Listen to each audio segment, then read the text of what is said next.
So you guys will remember that last podcast we oh, why am I way over here? Oh, no, last podcast we finished at around 21 minutes and 3 seconds in the In Touch podcast. So jumping right in, we're gonna pick up right where we left off here. So yeah, that was what happened with my posting of it. But that was February 6th.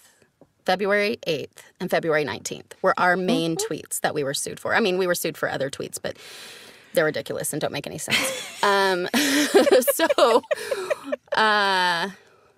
Funimation announced Vic had been let go. Do you know what date that is? Was it February 11th? I don't That's even where know. the miscommunication comes in. Right, it was before that. It was before that. Most people think it's February 11th, but that's because that's when Funimation posted publicly. Oh. But according to the court documents, they actually fired him in January. According to he who filed the suit, he was fired in January.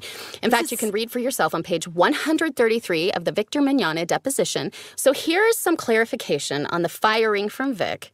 Do you like how they're saying firing when people always talk about they didn't technically fire him, they just stopped giving him work or whatever it is. Well, they recast him. I'm gonna let them give you their extremely condescending version of the reading of the deposition, and then I'm going to play how it actually went down, and then we can talk about it. Right? Was, of course, under oath at the time. This is his deposition. Do you want to be your lawyer or Vic? I mean, that's a terrible question. I would much rather be my lawyer. I know. So would I. I guess I will read as Vic, your lawyer, I can't Sean. do a very good Sean impression, so I'm just You going to don't say have to. Sean is You don't have to do an awesome, impression. but I will read it in my own. We're just giving people the literal words Yes. from the definition. Question. Did you have any more conversations with Miss Denbo after that initial conversation on January 25th? I'm sorry. Would you repeat the question, please? Did you have any more conversations with Ms. Denbo after January 25th? I don't remember if it was her, but at the end of that conversation, the first one, she said that they would be in touch with me. And I don't remember how much time went by. I don't think it was more than a couple of days. And they called me and there was more than one person on the line, and they said, "We've reviewed the situation, and you're being terminated from Funimation immediately." And did that come as a shock to you? Yes, very much so. Did you have any more conversations with Ms. Denbo after that initial conversation on January 25th? So I just want to point out real quick, he is looking at printouts of the emails with Tammy Denbo.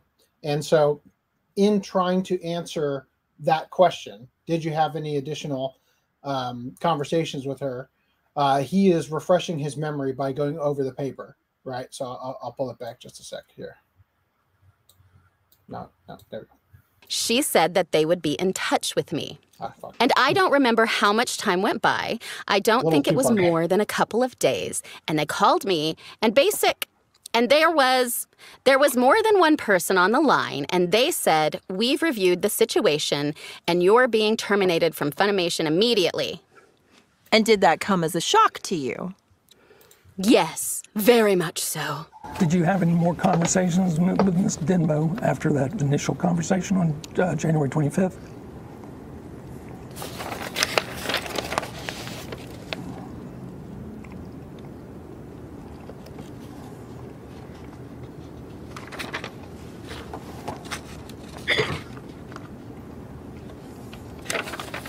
I'm sorry, would you repeat the question? Did you have any more conversations with Ms. Denbo after January 25th? I don't remember if it was her, but at the end of that conversation, the first one, she said that they would be in touch with me.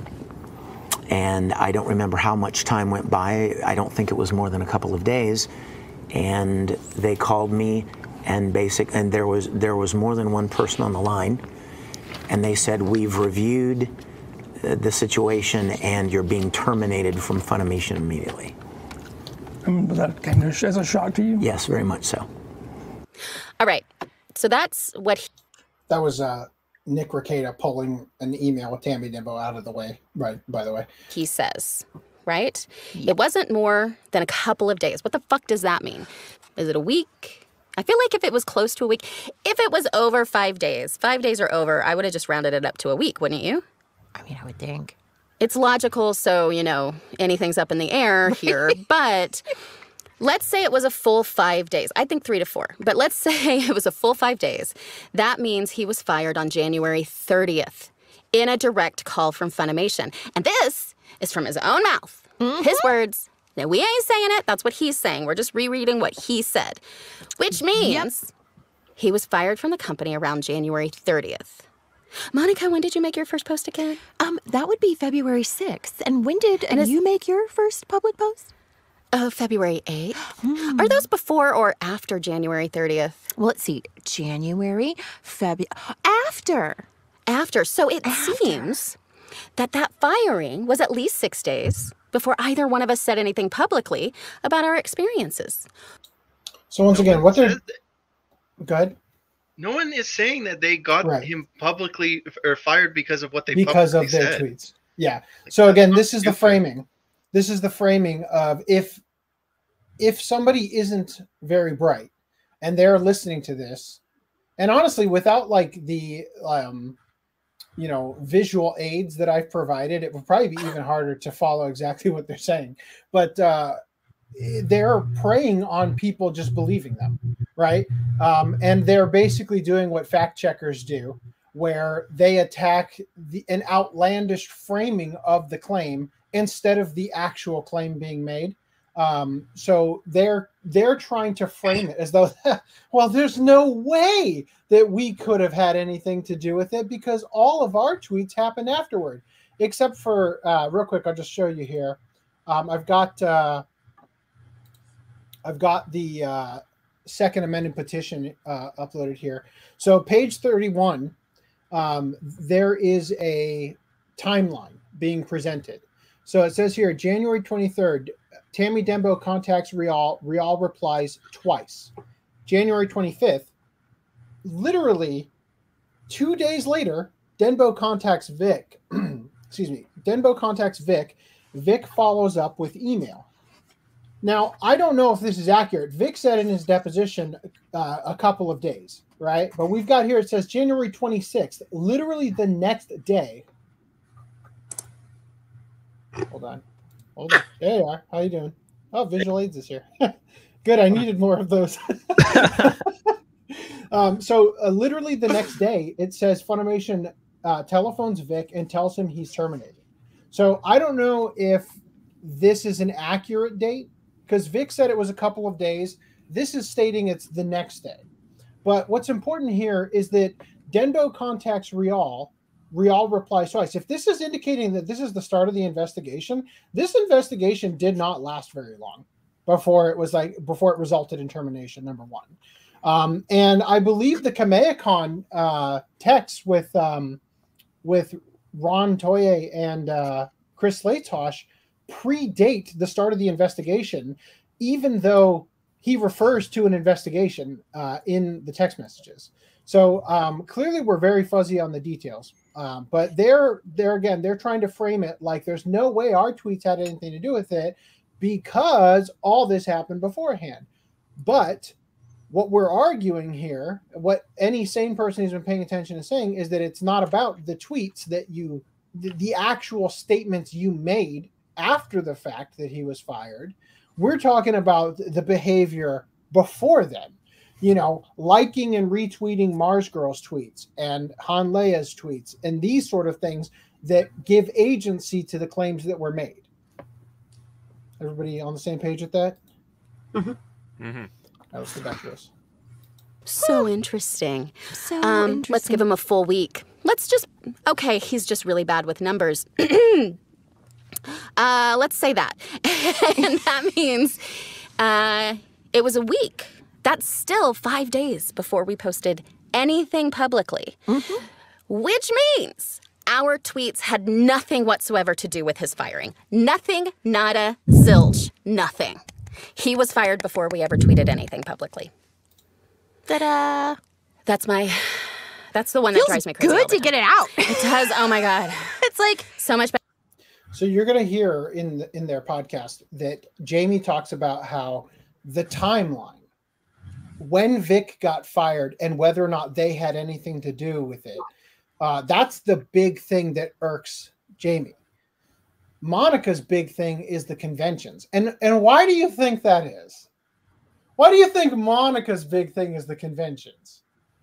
Obviously, it's because freaking Ron Toye communicating behind her back saying, Monica doesn't know I'm talking to you, but this is what's going down. There's an investigation. They came forward, more than 100 women, right? All that stuff with Chris Latosh that we have the text messages to show as of now. And perhaps it would be extremely unlikely if Ron wasn't talking to other conventions as well. I find that very hard to believe. Also, Zed Pool 1991 says, God, the Valley Girl voices are really annoying. Could they try to take that seriously? Yeah, I agree. Well, and they really don't. It feels like they don't take it seriously. It's this joke to them. And they never have. They never have from the very beginning, right? Yeah. It seems like, Jamie Markey dodging the process servers and just literally making it a joke the whole time. Right, they've never taken it seriously. Which majority of actual victims would have. They would have been like, this is something we don't want to talk about to begin with. But it's just like they're putting it up on a pedestal. We'll see later on in their podcast. I've cut in some stuff where you're going to hear Vic talk. And granted, the time frame of that is right when this is at its peak versus 3 years later, as we're seeing with there. But you can see the difference in how they treat this versus how it affected Vic. And I think that's important to know. So just to be clear, though, the Valley Girl voice of Jamie Markey is like hard baked into her. Yeah, it is just her voice.